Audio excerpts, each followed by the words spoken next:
जी, आपके श्री चरणों मेरा प्रणाम, आप सभी को मेरा अभिवादन। स्वामी जी, जैसे अभी हम बात कर रहे हैं एजिंग के बारे में, उम्र के बढ़ने के बारे में, वो स्वामी जी एक शरीर पे होने वाली चेंजेस तो है, पर वो स्वामी जी एक एक अंग में, एक एक सेल में भी होती है। आज हम उसी एजिंग के प्रोसेस को समझेंगे और ये देखेंगे स्वामी जी एजिंग होती कैसे है, अलग अलग अंग प्रत्यंग पे उस एजिंग का क्या इम्पैक्ट पड़ता है और कैसे स्वामी जी हम एक अच्छी आहार, अच्छी दिनचर्या, अच्छे आयुर्वेद का इस्तेमाल करके उस प्रोसेस को होने से थोड़ा स्लो कर सकते हैं और स्वामी जी कुछ केस में तो वापस रिवर्स भी कर सकते हैं। तो अगर हम एजिंग के बारे में देखें स्वामी जी, जो हम देख रहे हैं स्क्रीन पर, एक बलशाली कार्टून एक वृद्ध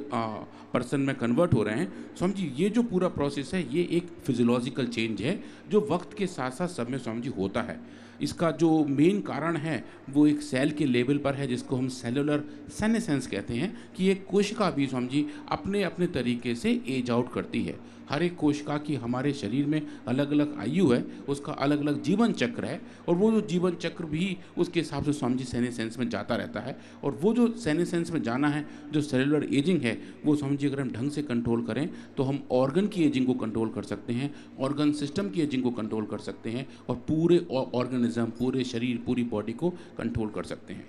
तो स्वामी जी एजिंग एक बड़ा रिस्क फैक्टर है बहुत सारी बीमारियों का, कार्डियोवैस्कुलर डिजीज़ का, एल्जाइमर का, अभी आपने जैसे बताया, और स्वामी जी कैंसर का भी। तो आजकल एक जो बड़ा टर्म है स्वामी जी वो ये है, और बहुत सारा ऐसा कहा भी जाता है कि मॉडर्न मेडिसिन के आने के बाद से इंसानों का लाइफ स्पैन बढ़ गया है, मतलब उनकी जो जीवित रहने की अवधि है वो बढ़ गई है। पर स्वामी जी जो रिसर्च का बड़ा विषय है कि लाइफ स्पैन और हेल्थ स्पैन, मतलब लंबे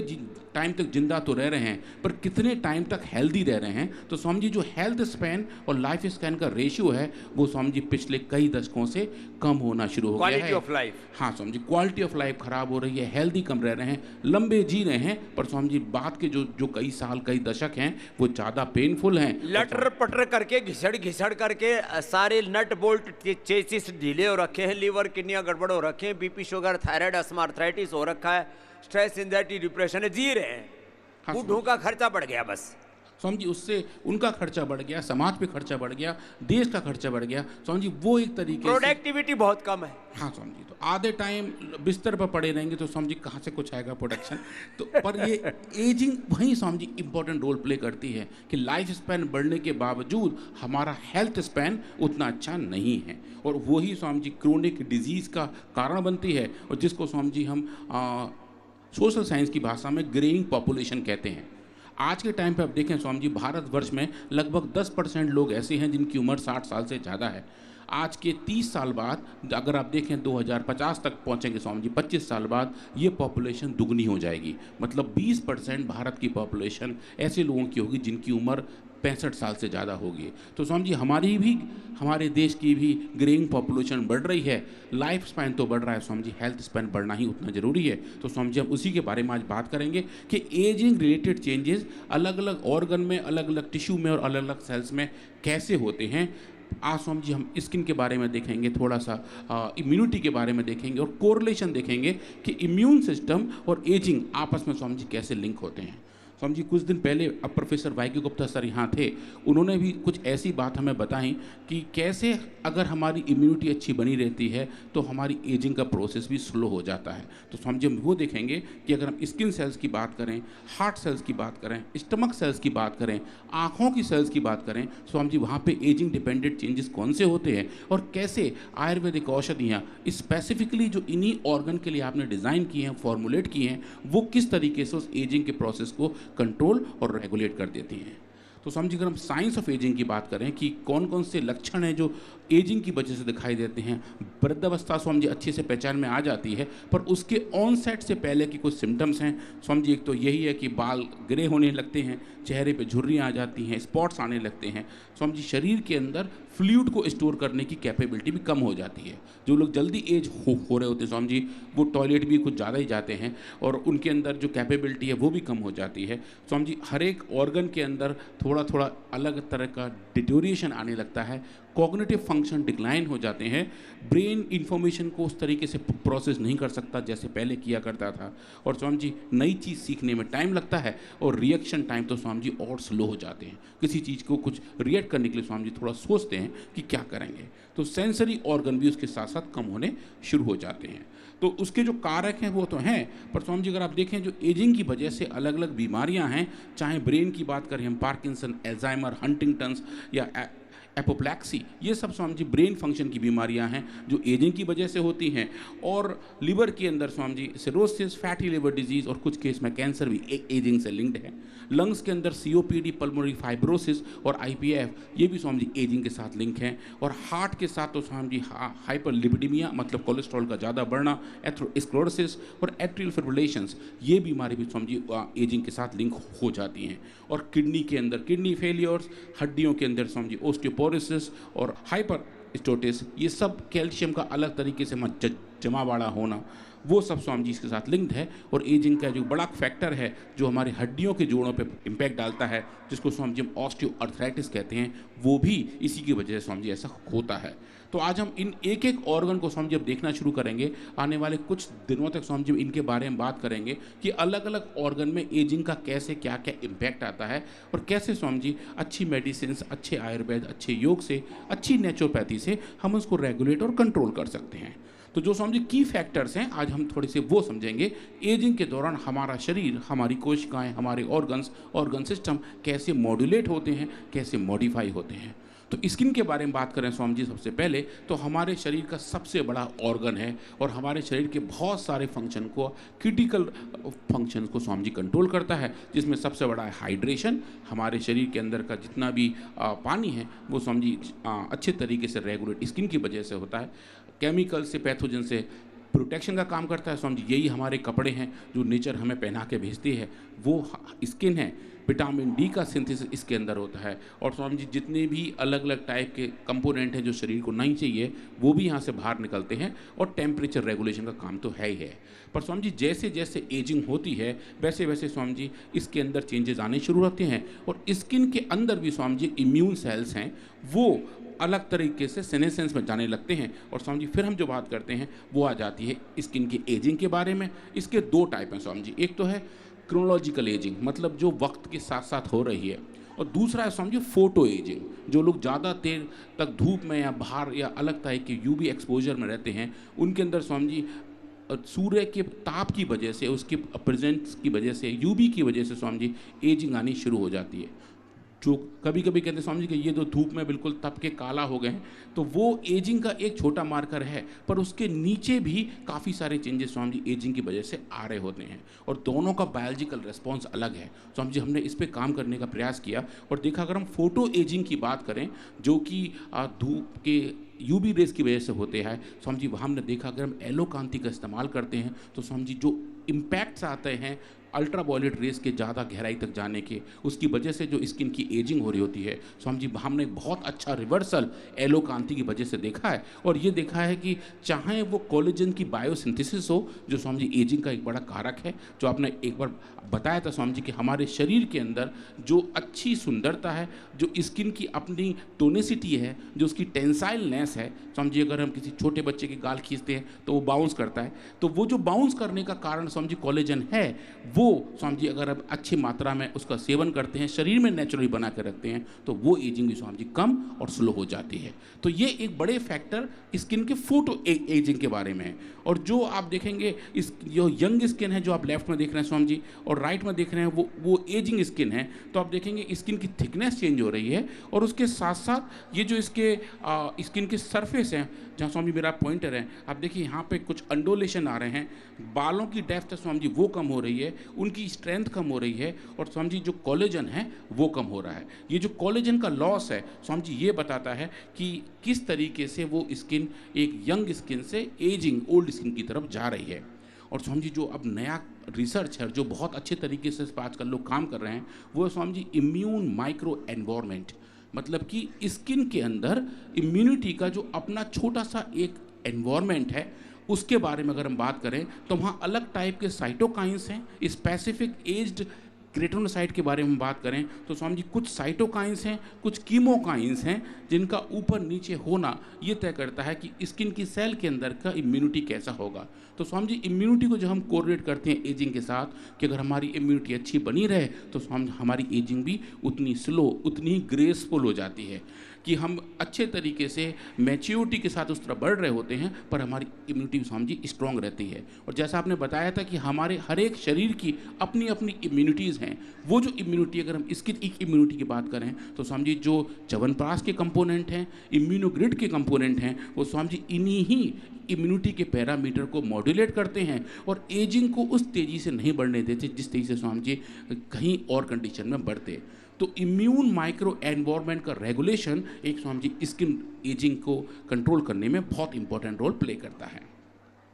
अब स्किन के बाद स्वामी जी हम आते हैं आँखों पर कि आँखों के अंदर एजिंग स्वामी जी कैसे होती है। आँखों की एजिंग जैसे जैसे स्वामी जी हमारी उम्र बढ़ती है, आँखों के अंदर जो एजिंग के जो इम्पैक्ट हैं वो आने लगते हैं, और जो एज रिलेटेड विजन की प्रॉब्लम है, ड्राई आई हो, कैटरैक्ट हो, ग्लूकोमा हो, पेरिफेरल अल्सरेटिव कैराइटिस हो, रेटिनल वैस्कुलर ऑक्लूजन्स हो, ये सब स्वामी जी उम्र के साथ साथ बढ़ते जाते हैं। और ऐसा कहा जाता है कि जैसे जैसे उम्र बढ़ जाती है वैसे वैसे स्वामी जी आँखों का विजन भी कंप्रोमाइज़ होना शुरू हो जाता है। उसका जो अपना कारण है स्वामी जी, एजिंग तो है ही है, उसका स्वामी जी एक बहुत बड़ा कारण आँखों के अंदर ऑक्सीडेटिव स्ट्रेस का बढ़ना भी है, आँखों के अंदर अलग टाइप के सिचुएशंस का भी है स्वामी जी, और इन्फ्लेमेशन भी एक दूसरा बड़ा कारण है। तो स्वामी जी कुछ रिसर्च आज हम इस पर भी कर रहे हैं कि अगर आँखों के अंदर हम एज डिपेंडेंट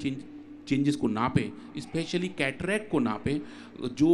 और ग्लूकोमा को नापें, तो Swami ji I grade tablet और I grade I drop Swami ji दोनों के कॉम्बिनेशन से हमें कुछ एज डिपेंडेंट रिवर्सल्स भी देखने को मिल रहे हैं, चाहे वो कैटरैक्ट हो चाहे वो ग्लूकोमा हो। और इनके सम्मिलित प्रयास से, इनके सम्मिलित एप्लीकेशन से कि अगर गोली खाई जाए और आई ड्रॉप आँखों में डाली जाए तो स्वामी जी वो एज डिपेंडेंट चेंजेस को भी कंट्रोल किया जा सकता है। अब एक और बात है स्वामी जी जो एजिंग के बारे में आँखों में कही जाती है, जिससे स्वामी जी हम काम करना शुरू किए हैं कि आँखों के अंदर आप सामने से देखें स्वामी जी, जिन लोगों की आँखें एज हो रही होती हैं तो उनकी आँखों का जो वाइट वाला हिस्सा है वो स्वामी जी थोड़ा सा ब्राउनिश या येलो होना शुरू हो जाता है, आंखें हल्की पीली दिखाई देती हैं, ब्राउनिश दिखाई देती हैं। उनका जो एक कारण है स्वामी जी, उसको हम कहते हैं आर्कस सेनालिस, जो बेसिकली एक वाइट और ग्रे कलर का एक रिंग बन जाता है, जो एक्चुअली कैल्शियम और कोलेस्ट्रॉल के सॉल्ट की वजह से बनता है, जो स्वामी जी एजिंग को अच्छे बारे में बताता है कि कैसे एजिंग वहाँ हो रही है। उससे विजन पर तो फर्क नहीं पड़ता, पर स्वामी जी विजिबली आंखें बूढ़ी दिखाई देती हैं। अब हम स्वामी जी बात करते हैं आंखों के बाद कान के बारे में कि कान के अंदर एजिंग की वजह से कौन कौन सी चीज़ें होती हैं। कान की वजह से जो हमारा पूरा फंक्शनैलिटी है वो कैसे चेंज होता है। ये स्वामी जी हमारे कान का बाहर का हिस्सा है, इसकी अगर हम अंदर चलते चलते जाएं तो ये हमारे कान का पर्दा है, और इसके बाद ये जो घोंगे जैसी स्ट्रक्चर है या जलेबी जैसी स्ट्रक्चर है, ये है वो रियल ऑर्गन जिससे हम सुनते हैं, जिसको हम कॉकलिया कहते हैं। स्वामी जी यही इंटरनल ईयर है, और यही कान के अंदर जो वाइब्रेशन आ रहे हैं, पर्दा जो वाइब्रेट कर रहा है उसको इलेक्ट्रिकल एनर्जी में कन्वर्ट करके ब्रेन तक भेजता है। तो सुनने का काम स्वामी जी यहाँ होता है, और कान के जो पूरा सुनने का काम है स्वामी जी, एजिंग के दौरान सबसे ज़्यादा यही खराब होना शुरू होता है। लोग ऊंचा सुनना शुरू कर देते हैं, उनको सुनाई नहीं देता, कान में स्वामी जी रिंगिंग रहती है, टाइनिटाइटिस हो जाती है, और स्वामी जी बहुत ज़ोर से बोलने पे भी उन्हें लगता है कि कोई हमसे कुछ कह रहा है। और मैंने स्वामी जी ऐसे काफ़ी कंडीशंस देखे हैं कि लोग लिप सिंकिंग को पढ़ने का प्रयास करते हैं, होठों की गति को पढ़ने का प्रयास करते हैं, और उसके आधार पर सोचते हैं कि मुझसे क्या कहा जा रहा है। तो कान का काम जो है वो थोड़ा कम हो जाता है, और वो एजिंग का एक बड़ा पैरामीटर भी है। तो समझिए अगर हम उसके बारे में देखें कि कैसे कान की जो सिचुएशंस हैं एजिंग के दौरान मॉडिफाई होती हैं। कान का तो दूसरा काम स्वामी जी बैलेंसिंग भी है। हम अगर जो सीधा चल पा रहे हैं वो कान की वजह से ही चल पा रहे हैं। तो जो बूढ़े लोग हैं, जिनमें जो ज़्यादा उम्र के हो जाते हैं स्वामी जी, उनका बैलेंस भी ख़राब हो जाता है, उनकी चाल बदल जाती है, वो सीधे नहीं चल पा रहे होते हैं, हमेशा स्वामी जी एक तीसरी सपोर्ट लेकर चल रहे होते हैं। और जवानों में भी आजकल जो ये वर्टिगो हो रहा है, हाँ स्वामी जी, और फिजिकल बैलेंस के साथ फिर मेंटल बैलेंस भी बिगड़ता है। एक एक चीज़ का असर आपके शरीर, दिल, दिमाग से लेके पूरे जीवन पर पड़ता है। ऐसा नहीं कि कान में कुछ गड़बड़ हुई तो शरीर ठीक ठाक चलेगा। कान की गड़बड़ी का पूरे शरीर पर,